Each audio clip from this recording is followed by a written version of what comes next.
Thousands of people have taken to the streets in the financial heart of Pakistan to protest against what they call the pro-US policies of Pakistani government. They say the policies have deprived country's economy from self-sufficiency since its inception in 1947 and caused record poverty, inflation and energy crisis in a resource-rich country of 180 million inhabitants. The protest was organized by the country's largest religious party, Jamaat-e-Islami.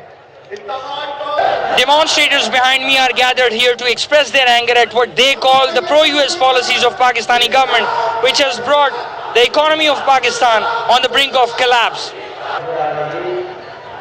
Speakers at the rally said that the rulers have ruined national institutions of strategic importance, such as Pakistan's railway, Pakistan International Airlines, Pakistan steel mills, and others. As a result, the country's economy has reached the threshold of bankruptcy, but the rulers tactfully maneuvered to stay in the corridors of power because of the foreign shelter they have from the US.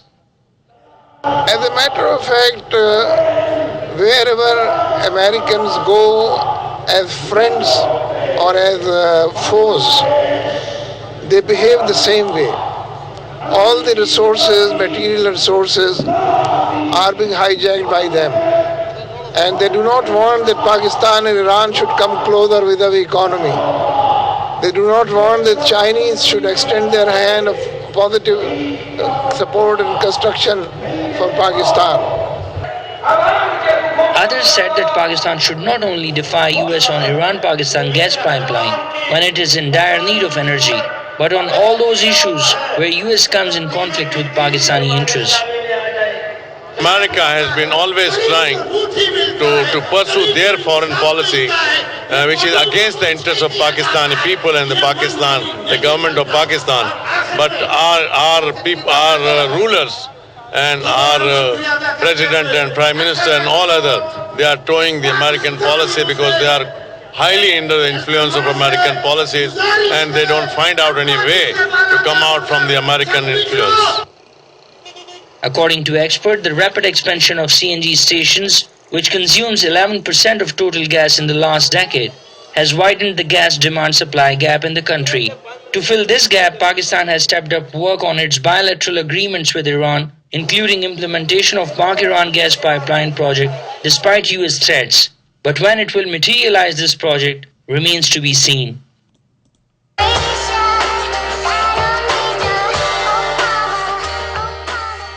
With a campaign in Libya seen as mission accomplished, the British Prime Minister has turned his attention to Somalia. David Cameron plans a summit in February to discuss what to do about what he calls a failed state. And Britain's secret services have named it the new training ground for terrorists. RT's Laura Smith explains why London sees Somalia as a threat. In the words of Prime Minister David Cameron, Somalia is a failed state that directly threatens British interests. His solution options ranging from humanitarian aid right through to military intervention. Reports suggest that in the new year, following the perceived success of the Libyan campaign in government circles, Somalia could be the next target for UK forces. Newspapers are saying that the Royal Air Force could be sent to help African Union troops to support the weak US-backed transitional government. Equipment and money are the main donations, despite a tough economic situation at home. There are around 100,000 Somalis living in the UK, making up one of the largest Muslim groups. According to MI5, Somalia is the latest terrorist training ground where British residents from a variety of backgrounds, Pakistan, Bangladesh, Yemen, go to study jihad. The risk is that they then come back to the UK and carry out terrorist attacks. There's also the threat of piracy and the kidnapping of aid workers and tourists. But crucially, Somalia also has vast oil and gas reserves and other natural resources, including uranium, which the US and other countries have had their eye on for years. Many point also to Somalia's strategic position, presiding over a large part of oil transport routes through the Gulf of Aden. You usually find when the military strategists are planning long-term intervention somewhere, they're looking at geological maps first and looking at political maps second. And the oil, the gas is one of the big issues. There's a huge Somali community around here that I represent, most of whom are from the south, but not all. And they're not saying to me, please intervene. They're saying, can we please have support to get a functioning system of government and peace in Somalia? Some see this as a direct result of the perceived success by the government of the campaign in Libya. Operation El Army to oust Gaddafi, successful. Next stop, Somalia. Hello everyone, welcome to Global Government News. Today is Monday, January 2nd, 2012, and I'm Darko. My website is ggnonline.com. And if you'd like to visit my channel on YouTube, it's ddarko2012. Okay, I have a lot of news to get to in this video. We saw the Somalia news there. That's pretty interesting. I've been covering that for a while now, so it does make sense. Usually they will send in the special agencies to go in there and start it up, and that's why you had drone strikes being carried out of Ethiopia and surrounding areas. You have the transitional puppet government like they have in Pakistan there, and they're ready to go in there and take their resources. And you can go in there and check out the Big Bad Somali Pirates, a video I made a long time ago. I just put this out there every once in a while, and I go through the history of Somalia, and you can see they've been, other countries, including the UK, the British, and the Germans, have tried to conquer this country, and they've failed. The only failure is the failure for them to conquer Somalia. So they call them a failed state. No, they're failures because they can't conquer the Somali people. So I'm just going to put that out there. You go check that out, look at their history. But it's all about trade routes, and the reason they're a failed state is because, well, they took away their economy. They sliced them in half, and a lot of the resources in that are in the north, and the oil in that. And if the people in the south aren't for that, basically being conquered and being taken over like that, well then, you know, they're just kind of stuck in the middle. So Pakistan blocks Afghan trade containers. Hundreds of Afghan transit trade containers have been blocked in Pakistan under the suspicion that the containers were carrying goods belonging to U.S.-led coalition fighting in Afghanistan. So this is a kind of a big deal. The Pakistanis are holding firm there, and actually they're doing what I didn't expect, which is they're protesting against their own government, the puppet government. So I thought they were just going to go with them, like side with them, but they're not. So I don't know if that was part of the plan or not, but Somalis never welcome foreign invaders. U.S.-backed Ethiopian troops have spilled into western Somalia border town, opening a new front against local fighters of Al-Shabaab. So along with Kenyan troops, witnesses say residents fled as the Ethiopian forces advanced. They say local fighters have retreated to another point. So go in there and check that out. It says Al-Shabaab is now fighting hostile militaries on three sides. Kenyan troops moved into Somalia in mid-October in a push against the fighters in the south of the country. Next up, we have Somalia. Al-Shabaab complains of, quote, terrorist attacks. Goes in there and says the supreme leader of Al-Shabaab complained at the weekend or on the weekend that different groups have formed an alliance against the movement. Quote, an evil treaty is being assembled, said the hardliner cleric militia leader. It says he goes in, and they go in there and they quote him again, and saying this hostile association is constantly attacking our positions in different regions. Its perpetrators have deep-rooted military agendas against us. They are using sophisticated air force in the attacks, said the sheikh, and he said, meanwhile, the TFG, the transitional government, announced early on Saturday that it began what it termed Operation to Restore Peace and Stability across Somalia, which means that even more people are going to die. Analysis, oh yeah, and don't worry, they're going to use your uranium-tipped bombs and declare Somalia a humanitarian corridor, and then they're going to go in there and extract their uranium so they can get more uranium-tipped bombs so they can go and spread their democracy throughout the planet. Analysis, U.S. fighter sales soar in time for campaign. So I almost laughed at this. Actually, I did laugh at this because it was so obvious what the military-industrial complex really is. Booming Middle East purchases of U.S. fighter jets will be a bright spot in what is expected to be a sluggish economy in 2012, possibly paying dividends for our Fuhrer, Mr.